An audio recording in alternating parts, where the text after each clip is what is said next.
et du Fils et du Saint-Esprit. Amen. Qui que vous soyez, soyez bénis par Dieu Tout-Puissant, notre Seigneur Jésus-Christ. Amen. Troisième séquence au sujet de la famille.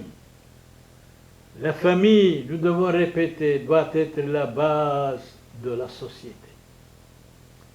Saint Ambroise, mort en 397, il dit ceci: le Seigneur est loué dans les familles, de vraies familles, tout particulièrement les familles croyantes, où règne la justice. Il faut qu'il y ait la justice dans la famille, entre l'homme et la femme, les enfants, entre les voisins, et l'ordre. Dans une maison, il faut l'ordre. Le désordre vient de Dieu. Si vous faites quelque chose, faites-le avec l'ordre. Si vous allez, pour réussir, faire quelque chose, perdre le temps avec. Et aussi, la famille doit travailler pour le bien. Celui-là est un véritable digne chef de maison. Vous, chef de maison, éduquez bien vos enfants. Ne les transgressez pas. Supportez-les bien. Éduquez-les. Les commandements de Dieu, la Sainte Bible, les livres saints, la spiritualité, même toutes les religions doivent distinguer entre le bien et le mal.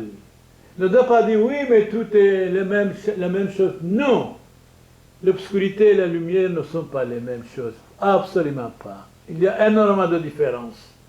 Jésus a dit, je suis la lumière du monde, qui marche à ma suite ne peut pas tomber. L'homme qui gouverne sa famille doit être modèle pour la famille, ne doit pas soupçonner sa femme, et doit être fidèle à sa famille, et tout particulièrement à sa femme, ne doit pas commettre l'adultère. Attention, attention danger. Et saint Ambroise ajoute, savoir se taire est plus difficile que de parler. De temps en temps, c'est vrai, le silence est d'or.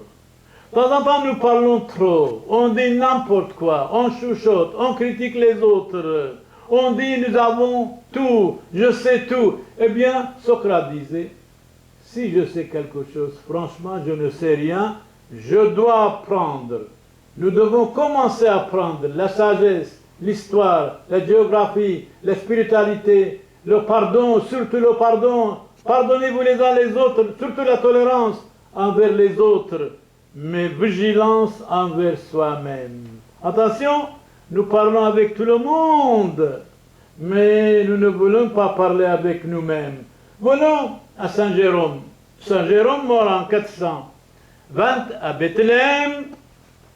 Une vierge ajoute par sa virginité la noblesse de la famille. Vierge chrétien, restez vierge jusqu'au mariage. Jusqu'au mariage. Ne vous démolissez pas. Attention, une minute de plaisir peut vous amener 1000 douleurs pour regretter avant et pas après. S'il n'y a pas de différence entre une vierge catholique, une vierge chrétienne et une vierge incroyante, mais c'est grave. Une vierge chrétienne doit être modèle pour la famille, pour les voisins, pour la société, pour nous tous, jusqu'au mariage. Mariez-vous, faites beaucoup d'enfants, parce que l'enfant est le père de l'homme. Quand il n'y a pas d'enfant, il n'y a pas d'homme. Je vous remercie pour votre écoute. Que Dieu vous donne la paix et la santé, que vos malades soient guéris, que vos souhaits soient exaucés au nom du Père et du Fils et du Saint-Esprit. Loué soit Jésus-Christ. Amen.